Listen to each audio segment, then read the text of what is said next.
Account books में आप अपने जितने भी लेजर्स हैं और जितनी भी एंट्रीज हैं उनको भी अलग अलग देख सकते हो, जिसमें पहला है कैश बैंक बुक। इसमें आपको कैश लेजर्स और बैंक लेजर्स को अलग अलग करके दिखाया हुआ है इनके ग्रुप के हिसाब से। यहाँ से डायरेक्ट आप इसमें जा सकते हो, किसी में भी जाना है तो एंटर कीजिए। यहाँ पर आप सिलेक्टेड लेजर की एंट्रीज को मंथ वाइज देख सकते हैं और उसका बैलेंस भी। अगर इसको आप क्वार्टरली देखना चाहें तो F5 में आ जाइए, वापस मंथली में आ जाइए। कैश की जगह कोई और लेजर चाहिए तो F4 दबाइए और जो लेजर चाहिए आपको उस लेजर में आ सकते हैं आप।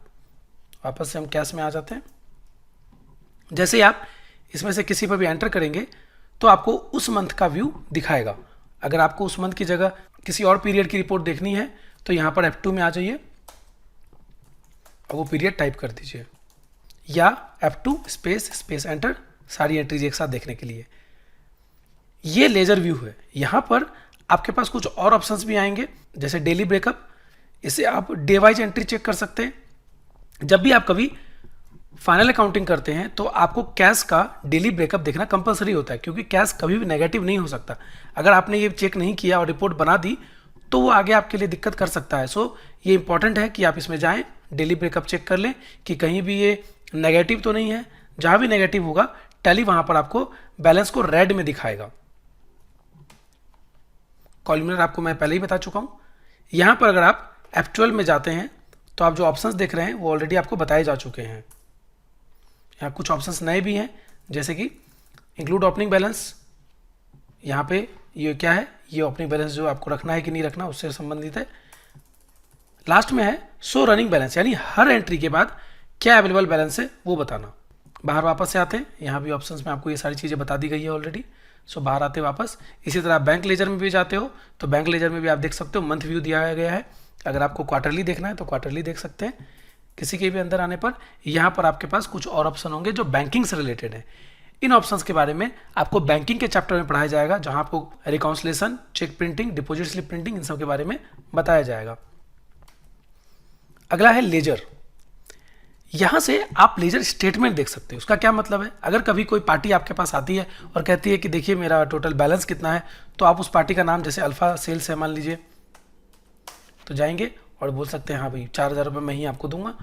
या इसी तरह से अगर आप किसी पार्टी को स्टेटमेंट देना चाहते हैं कि टोटल बताइए मेरा जो ट्रांजैक्शन है आपके साथ कितना हुआ है इस फाइनेंशियल ईयर में, तो आप पार्टी का नाम टाइप करके यहाँ F2 स्पेस स्पेस दबा के देख सकते हैं।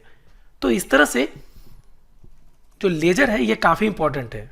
इसमें जाने के लिए डिस्प्ले DAL, क्यों DAL, D for display, A for accounts, L for ledger, DAL से आप इस पर डायरेक्ट आ जाएंगे। जिस पार्टी का आपको लेजर देखना है, साई फूड प्रोडक्ट का मुझे देखना है, एंटर। ये आपको लास्ट मंथ की एंट्री बताएगा। मीन्स साई फूड प्रोडक्ट्स की लास्ट एंट्री जिस मंथ में हुई है वो मंथ आपको यहाँ पर बाय डिफॉल्ट दिखाएगा। आप इसे F2 से चेंज कर लीजिए और पूरी एंट्रीज आप यहाँ पर देख सकते हो।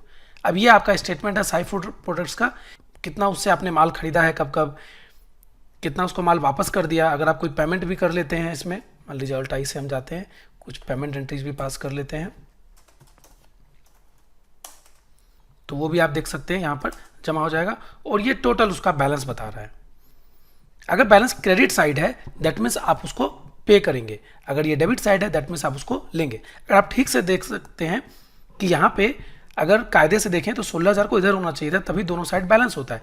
लेकिन व्यू के लिए, ताकि आपको अच्छे से समझ में आए, टैली इसको थोड़ा उल्टा रखती है। हालांकि आप अगर इसको प्रिंट करते हो, Alt P से आप इसमें प्रिंट में जाते हैं तो आप देख सकते हैं कि बैलेंस वापस इधर आ जाता है। सो आपके सहूलियत के लिए टैली जो है इसको थोड़ा उल्टा रखती है। अगर आप किसी भी एंट्री में जाना चाहें तो जा सकते हैं। F12 में यहाँ भी आप जाके देख सकते हैं, कोई नया ऑप्शन आपको नहीं मिलेगा। ये ऑप्शंस भी आपको ऑलरेडी बता दिए गए हैं। सो ये सब क्लियर है, आप इसको यूज कीजिए। बेसिकली इंपॉर्टेंट ये है कि आप ये जाने की रिपोर्ट कहाँ पर है, उसका यूज क्या है, क्योंकि ऑप्शंस लगभग सेम ही हैं सब में। देन ग्रुप समरी में आप जाते हैं तो आप ग्रुप वाइज रिपोर्ट देख सकते हैं। जब हम ग्रुपिंग पढ़ रहे थे मास्टर्स में तो मैंने आपको बताया था कि नए ग्रुप क्यों बनाए जाते हैं। नए ग्रुप इसलिए बनाए जाते हैं कि आप अगर मान लो किसी स्टेट में कितनी सेल्स हुई है उसको एक जगह देखना चाहते हो तो स्टेट के नाम का आप ग्रुप बना सकते हो। तो यहाँ पर जाके वो स्टेट का नाम आप लिख सकते हैं। अब चूंकि हमने यहाँ बनाया नहीं है, अदरवाइज अगर हम इसमें गोवा हमने बनाया होता तो ऐसे गोवा टाइप कर लेते, जैसे भी हम डेप्टर्स टाइप कर रहे हैं और उसमें जाकर एंटर करते। तो उसमें जितने भी पार्टीज होती है आपके पास उसकी लिस्ट आ जाती, उसका बैलेंस बता देता और अंदर जाके आप उसका ट्रांजैक्शंस भी चेक कर सकते थे।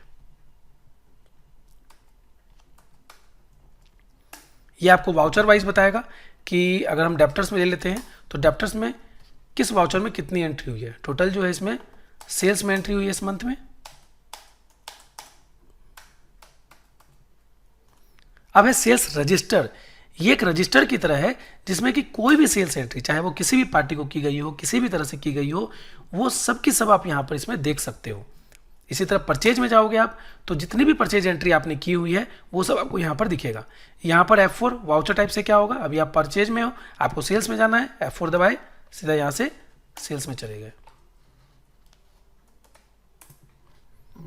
क्वार्टरली आपको पता ही है, ये सब कॉलम आप जानते ही हैं।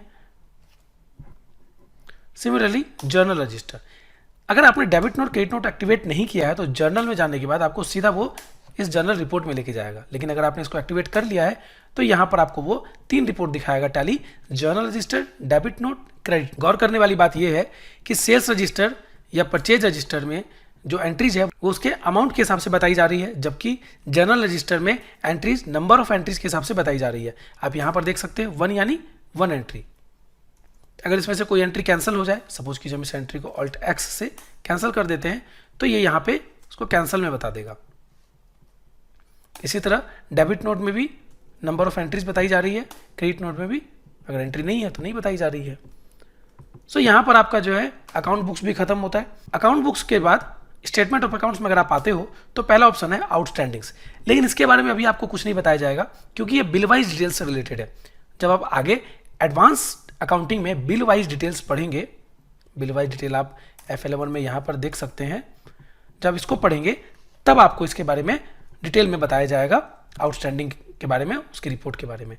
आगे स्टैटिस्टिक्स आप देख सकते हो, ये ऑलरेडी हम आपको बता चुके हैं कि स्टैटिस्टिक्स आपको ये बताता है कि टोटल आपके जो है वाउचर्स या आपके मास्टर्स कितने हैं। नंबर ऑफ वाउचर्स आप यहाँ देख सकते हो जिसमें कितने कैंसिल हुए हैं, इसी तरह मास्टर्स आप देख सकते हैं।